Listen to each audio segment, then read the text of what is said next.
j'espère que vous allez bien et aujourd'hui je suis trop contente de vous retrouver dans cette nouvelle vidéo pour tester le fond de teint que je veux tester depuis des semaines et des semaines. On va bien évidemment parler du Born This Way mais en version mat.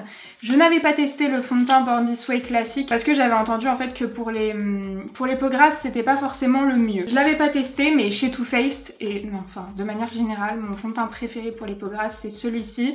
Mais il manque de couvrance, on est sur une couvrance trop légère. Celui-ci, on est sur une très bonne couvrance, alors est-ce qu'il va le détrôner? Franchement, j'ai énormément d'espoir dans ce fond de teint. Pour rappel, j'ai une peau grasse à imperfection, vous le verrez, mais surtout une peau grasse. Aujourd'hui, j'avais envie de parler un petit peu plus du teint. J'ai un anti-cerne Fenty à tester, toujours chez Fenty, une poudre de soleil. Pixi m'ont envoyé aussi des palettes pour le teint comme ça, je pense que je vais essayer de tester ça aujourd'hui. Et je veux pas tester d'autres produits sur le teint. Par exemple, pas de base, pas de poudre, ni rien, parce que je veux vraiment voir le fond de teint, comment il va évoluer. Let's go, j'ai trop hâte. Pour les produits de teint, c'est mieux de filmer en lumière naturelle, mais vous m'excuserez parce qu'aujourd'hui le soleil fait que de se cacher, donc ça risque de changer un peu de luminosité. Au niveau de la base, j'ai dit j'utilise quelque chose que je connais, sauf que j'ai pas réussi à me décider entre les deux. Donc je vais faire moitié-moitié, comme ça on verra comment le fond de teint réagit sur une base Too Faced et sur une base Urban Decay. Celle-ci lisse les pores, celle-ci va juste agripper le fond de teint, on verra s'il y a une différence. De ce côté je vais donc appliquer la base Urban Decay qui est plus une base un peu gel, elle est hyper agréable quand il fait chaud. Et il fait chaud. Mais bon, je vais arrêter de faire un point météo dans toutes mes vidéos. Et de l'autre côté, je vais donc utiliser la Prime and Poreless de Too Faced. Et on passe donc au fond de teint. Donc je vous disais, c'est le Born This Way Matte. Ce fond de teint mat sans huile, tenu 24 heures, estompe habilement la démarcation entre la peau et le maquillage. Ok, on va plutôt traduire de l'anglais. C'est sans huile, c'est matifiant, waterproof et sans transfert, tout ce que j'aime. Fond de teint longue tenue ultime, 24 heures. Il contient 30 ml, donc c'est une contenance classique. Au niveau du packaging, il se présente comme ça. C'est un flacon en verre mat. Ça me fait penser à l'anti-cerne que j'ai plus. Mais alors là, mais si vous savez comme je suis excitée de tester ce fond de teint, il a intérêt de me correspondre parce que sinon je vais être archi déçue. Je vous ai pas dit en teinte, je pense que j'ai un peu abusé. J'ai pris la teinte allemande alors que d'habitude je prends... je sais plus si c'est Swan ou Snow, parce que je suis un tout petit peu plus foncé que d'habitude et j'avais pas envie qu'il soit trop clair. J'espère que du coup il sera pas trop foncé, on va voir. Je vais déjà mettre du coup la matière sur ma main pour voir un peu au niveau texture. Il est assez fluide. Oh non, il n'y a plus de soleil évidemment. Je vais l'appliquer à l'éponge puisque j'applique toujours mon fond de teint à l'éponge. Et je vais commencer par le côté Urban Decay. Alors là du coup j'ai l'impression qu'il a pas trop d'odeur. Une légère odeur de fond de teint quoi, mais il est pas parfumé. La couvrance déjà ça me plaît. C'est bien plus couvrant que le fond de teint Pitch Perfect. C'est un petit peu trop foncé par rapport à mon cou, je pense que vous le verrez. Mais si je mets ma main à côté, en réalité, c'est pas trop foncé parce que mon corps est plus foncé. Je vais faire l'autre côté avec la base Too Faced. Là, j'avais quasiment pas pris de matière et la couvrance est... Alors, on a toujours une bonne couvrance, mais c'est quand même plus léger. Donc c'est un fond de teint qui, à mon avis, est modulable. Je vais en remettre un petit peu parce que moi, j'aime bien la couvrance. Au niveau de la différence entre les deux bases, je pense que vous le verrez, c'est plus lisse ici actuellement. C'est un fond de teint qui est pas forcément hyper lissant. Vous voyez sur ma base Urban Decay qui est pas lissante. On voit encore mes pores. Après on les verra toujours hein, les miens. J'ai les pores vraiment très apparents. Je sais qu'on les verra toujours. Mais ici c'est plus lisse. Et je pense que j'ai pas besoin de le dire, mais du coup je préfère carrément la couvrance de ce fond de teint à mon Pitch Perfect. D'ailleurs vous m'avez dit que le Pitch Perfect il allait être arrêté. Je suis un peu dégoûtée parce que je le trouve excellent pour les peaux grasses. Mais c'est vrai que si celui-ci matifie pareil ma peau, bah du coup je préférerais celui-là. J'ai attendu 2-3 minutes que le fond de teint sèche. J'aime beaucoup, mais je crois que j'ai tendance à préférer ce côté. Alors la différence est minime, hein, mais j'ai l'impression qu'ici on voit un peu plus le fond de teint et ici un peu moins. Vous verrez sûrement rien en caméra parce que déjà même moi j'ai du mal à le voir. Pour le moment c'est validé, mais je valide jamais un fond de teint avant d'avoir vu comment il tient sur moi. De toute façon, je vous retrouve ce soir, peut-être même que je vous ferai une petite update en cours de journée, je sais pas, on verra comment ça se passe. Ensuite, on va passer à l'anti-cerne et du coup, c'est l'anti-cerne de chez Fenty. Je ne l'avais jamais essayé, alors là, c'est pas du tout un nouveau produit, il est sorti depuis très longtemps, mais alors je ne l'avais jamais essayé. C'est le, comment il s'appelle, Pro Filter anti-cerne retouche instantanée. J'avais adoré le fond de teint. Je sais que les avis sur le fond de teint sont hyper partagés, mais alors moi j'avais fini mon tube, c'était il y a des années, à la sortie de la marque. Je l'ai pas racheté parce que vous savez que j'aime tester des nouveautés, mais je l'avais beaucoup aimé. Donc moi j'ai la teinte 150, c'était la teinte de mon fond de teint quand j'avais le fond de teint justement. Il contient 8 ml et qu'est-ce qu'il promet? Couvrance instantanée, haute définition universelle, longue tenue, formule ultra légère, fini homogène. L'embout il est plat comme ça, donc c'est parti. Ah je pense que la teinte est pas mal.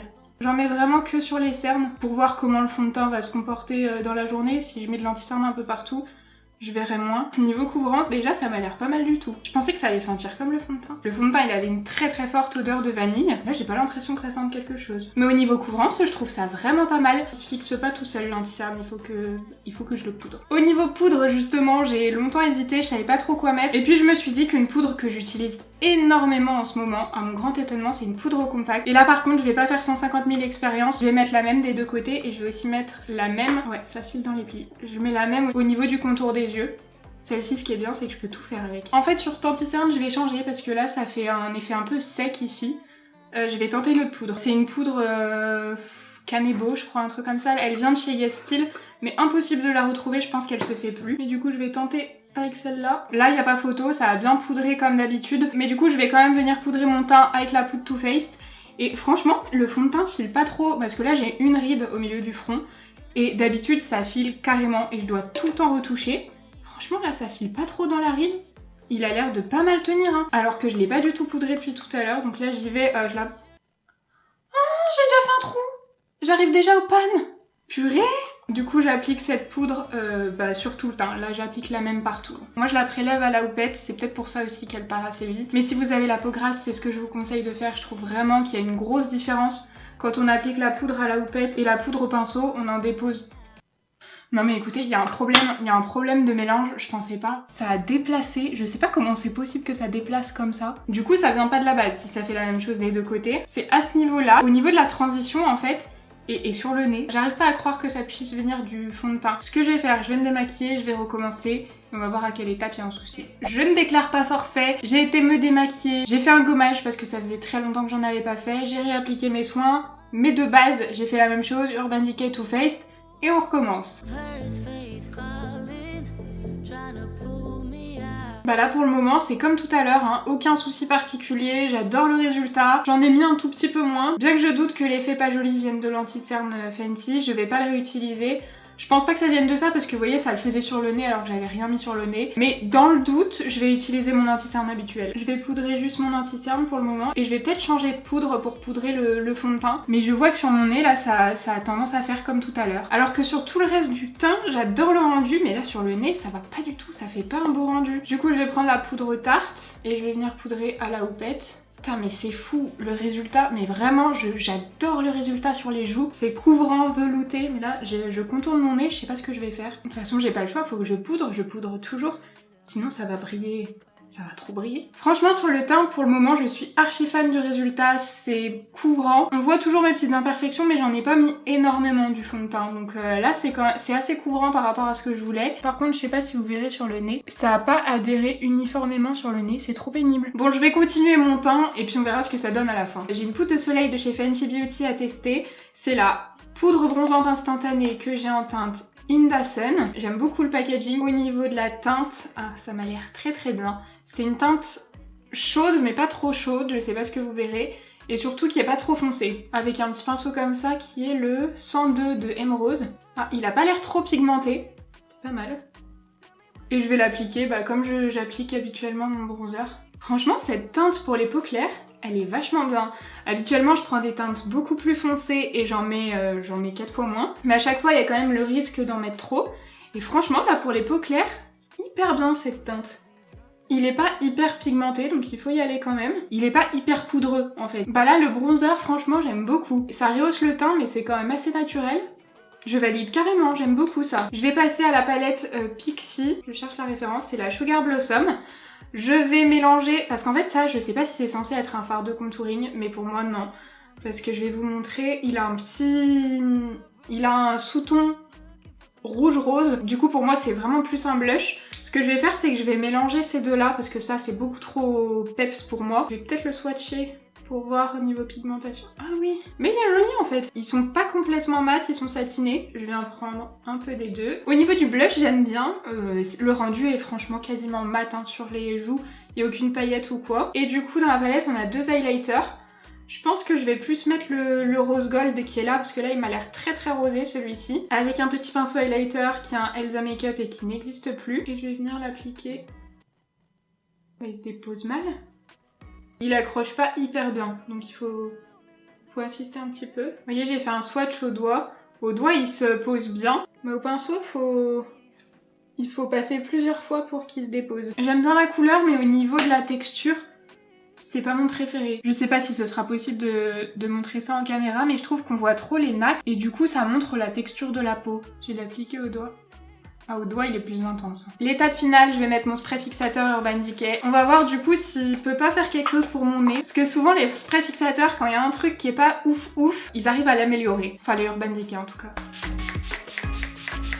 Qu'est-ce que j'aime le résultat, tout est mat. Tout est complètement mat sauf l'highlighter. Et du coup, comme d'habitude, le spray fixateur a amélioré. Bon, c'est pas encore ouf au niveau du nez, mais je suis en train de me demander si ça vient pas plutôt de mon nez. Je ferai un test demain avec un autre fond de teint, ça se trouve ça fait la même chose. Parce que sur tout le reste du teint, je suis archi fan du résultat du fond de teint. Bon, du coup, voilà, j'ai même pas fait de make-up sur les yeux. J'ai juste mis du mascara, un rouge à lèvres, tout ce que j'ai utilisé sera en barre d'infos. Et puis bah du coup on va voir le plus intéressant, comment ça évolue au fur et à mesure de la journée. Bien qu'avec cette histoire de démaquillage et j'ai dû manger en milieu, donc il est déjà 15h09.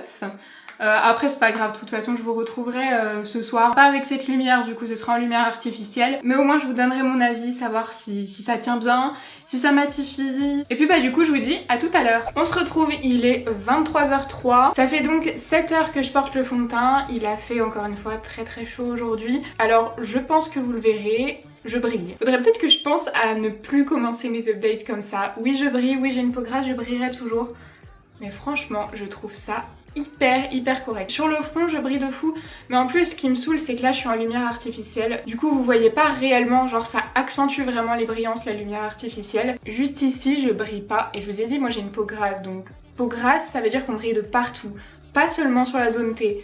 Et là je brille légèrement ici, mais franchement c'est hyper correct, à part l'highlighter évidemment, je trouve que c'est très correct. Il y a que le front qui brille beaucoup, le nez aussi, le menton il brille quasiment pas non plus. Franchement je suis hyper surprise, mais dans le bon sens.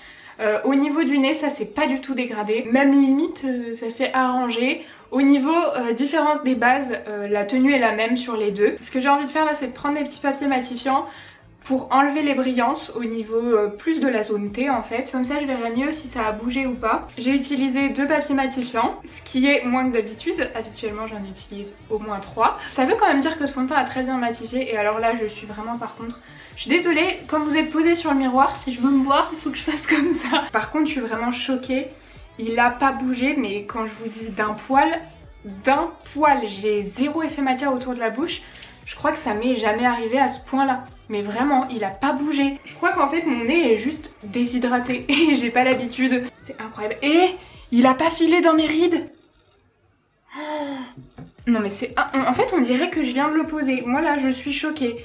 Il a pas bougé de nulle part, de n'importe où il a pas bougé. C'est juste ma peau qui a brillé. Et si je vous glissais un jour numéro 2 de test, ben on va faire ça. Je le reteste demain.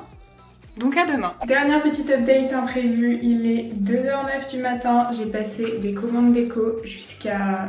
de 22h jusqu'à maintenant. Mais je suis hyper surprise, je brille légèrement à nouveau au niveau du front et du nez, mais je brille toujours pas sur les joues alors que du coup j'avais pas passé de papier matifiant dessus. Et surtout, le fond de teint n'a toujours pas bougé. Pas bougé du tout. C'est incroyable, la tenue de ce fond de teint est incroyable. On est le lendemain, jour numéro 2 du test. Écoutez, du coup il y aura 2 tests dans cette vidéo. Dites-moi si ça vous plaît comme ça d'avoir mon avis sur 2 jours justement. Ce sera beaucoup plus vite, je vous montre juste ce que j'utilise, je change de base pour voir ce que ça peut faire avec une autre base. Là j'ai 2 boutons énormes, mais le truc c'est qu'ils sont inflammés parce que ça repose juste sur mes lunettes. Donc ça me fait super mal. Je voulais juste vous dire un truc en fait pour mon nez. Je pense que ça vient pas du fond de teint parce que j'ai testé avec mon fond de teint Urban Decay, ça a fait exactement la même chose. Je pense que j'ai fait un truc qu'il fallait pas avec ma peau.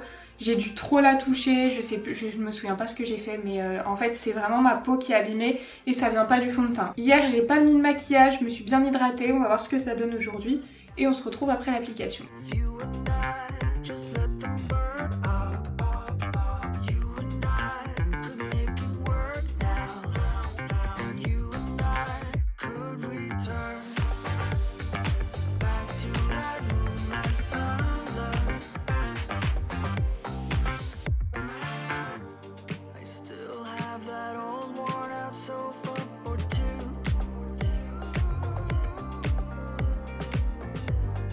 Verdict, le problème avec mon nez venait bien de mon nez. Là franchement c'est nickel.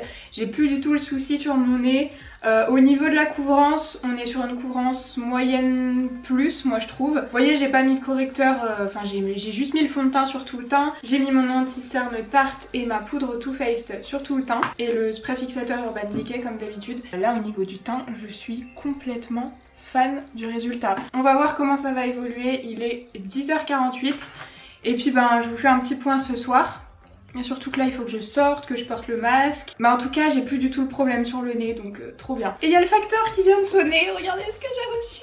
Et voilà, ce sera donc la vidéo de samedi. Bon là on est dans mon ascenseur, ça fait à peu près 1 heure que je porte le masque.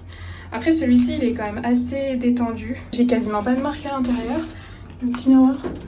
La lumière est absolument atroce mais je pense que vous pourrez peut-être voir. Pour le moment, rien n'a bougé, je brille pas, nickel. Je vous reprends en fin de journée, il est 18h30, il va bientôt plus y avoir de soleil en face de moi, donc je voulais vraiment vous montrer en lumière naturelle. 18h30, ça fait donc 8 heures que je porte le fond de teint. Rien n'a bougé au niveau de la tenue, je maintiens tout ce que j'ai dit, je brille. Mais franchement pour 8 heures, là comme je vous dis j'ai un rayon de soleil en plein dans la tête. Est-ce que si je m'enlève du rayon de soleil, je brille mais c'est pas non plus fou. Enfin pour 8 heures c'est largement bon, je brille pas mal sur le nez. Comme je vous le disais j'ai plus du tout cet effet plaque, là je sais pas d'où ça venait. Au niveau de la tenue par contre je suis complètement conquise, hein, c'est un truc de fou. Ça part pas du tout ici dans les petites ridules. Je brille même pas encore sur le menton, je brille très peu sur les joues. Comme je vous dis là ce qui brille le plus actuellement c'est le nez et le front. Mais au bout de 8 heures genre c'est pire que normal avec ma peau grasse quoi. Je vais tester du coup de faire comme hier, d'enlever juste avec mes petits papiers matifiants. Ah oui je me suis attachée les cheveux hein, parce qu'en plus de ça j'ai eu très chaud, je sais pas ce qui m'a pris, j'ai eu envie de faire mon ménage aujourd'hui. J'ai sorti la serpillière et tout, enfin vraiment il a fait super chaud, j'ai eu chaud et je brille pas forcément énormément par rapport à la chaleur que j'ai eue. Ah oui j'ai enlevé mes lentilles aussi. Du coup j'ai la marque des lunettes mais ça forcément... Ouais le nez c'était vraiment la zone la plus grasse. Et qu'est-ce que ça donne? Franchement c'est fou, j'ai l'impression que je viens de me maquiller. Un petit coup peut-être sur le menton. Ah oui, je suis en train de gratter mes ongles. J'ai l'impression de juste venir me maquiller. Franchement c'est complètement validé ce fond de teint, j'aime beaucoup. Je vais continuer de le tester, je vous ferai un retour parce que là, du coup je l'ai testé que 2 fois. Oh, mes cheveux ils s'en vont. Je l'ai testé que 2 fois mais les 2 fois j'ai eu un très bon retour. En tout cas niveau tenue sur ma peau grasse c'est exceptionnel. Niveau matité c'est pas mal. Niveau couvrance on est sur de la couvrance moyenne à forte, modulable. Voilà j'espère que cette vidéo vous aura plu. Si c'est le cas comme d'habitude n'hésitez pas à mettre un petit like et à vous abonner à la chaîne. Moi je vous fais de très gros bisous et je vous dis à samedi. Bye.